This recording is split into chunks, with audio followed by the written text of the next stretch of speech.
Hello mga Kamitsu. So, July ngayon. So, meron akong topic for today para sa inyo. Ito yung mga hindi na-approve. May CMAP, nagsoli ng sasakyan, at kung ano-ano pang bad credit.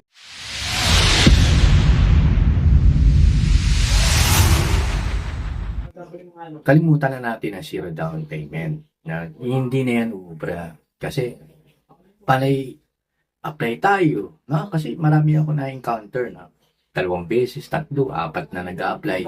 Nasisira lang na yung pangalan nyo kasi nandiyan dyan lahat yan. Alam nyo naman, online na ngayon. May system na lahat ng mga bangko. Andiyan dyan na yan. So, ngayon kung gusto nyo talagang ma-approve, mga Kamitsu, merong down payment yan. Pero yung down payment na yan, promo pa rin yan dahil meron kaming promo discount na ililis dyan para sa down payment nyo.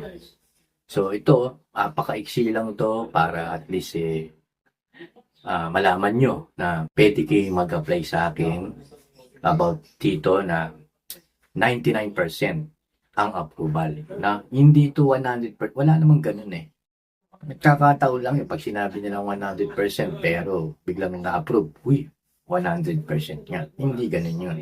So, masasabi ko is 99% dahil nakapag-release na ako mga Kamitsu. So, ilalagay ko dito sa description sa baba yung mga ilang-ilang mga units na available. Brand nyo to mga Kamitsu.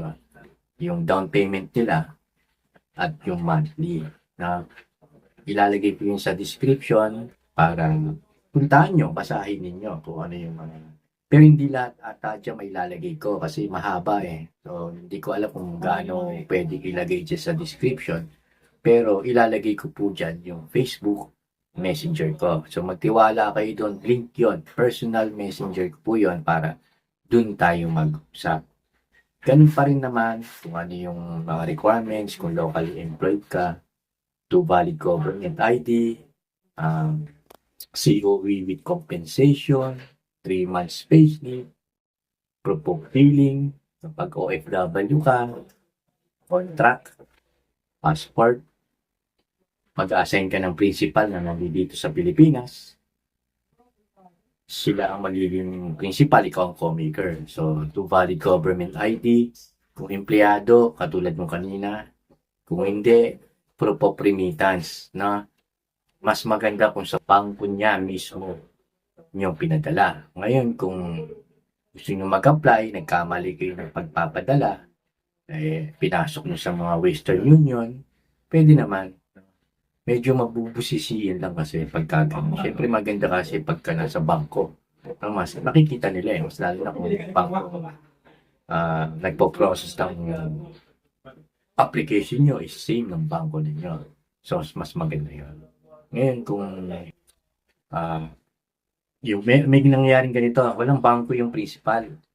Yung co-maker na nasa abroad, yung ATM niya, nandun sa principal. Ibig sabihin, nandito sa Pilipinas. Pwede yan. Basta picturean lang yung principal mo, yung ATM mo, no, nahawak nila mga Kamitsu. Yun po yung gagawin natin. Ngayon, kung business owner ka, kailangan ng bank statement yan na DTI permit, to valid government ID, at proof of billing. Alam ko, meron kayong mga virtual assistant pala. Usually, ito yan, nagkakaproblema. Kaya minsan meron hindi na-approve sa virtual assistant dahil iba ang ginagawa nila. So, itong gagawin natin. Diba, pagka MIS-CUE yan pwede kayo mag-request. Tapos, pinapadala sa inyo sa email yung sahod ninyo na nakalagay yan kung ano man ang gamit ninyo, kung GCash man yan, or Pioneer, or nasa wire.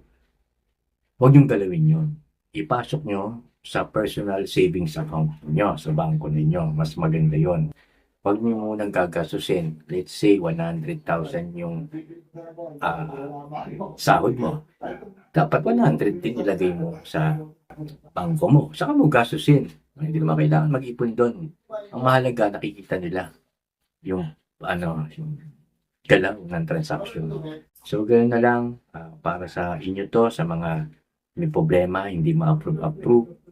99% ma-approve tayo. Basta, forget zero down payment. kailangan meron down payment.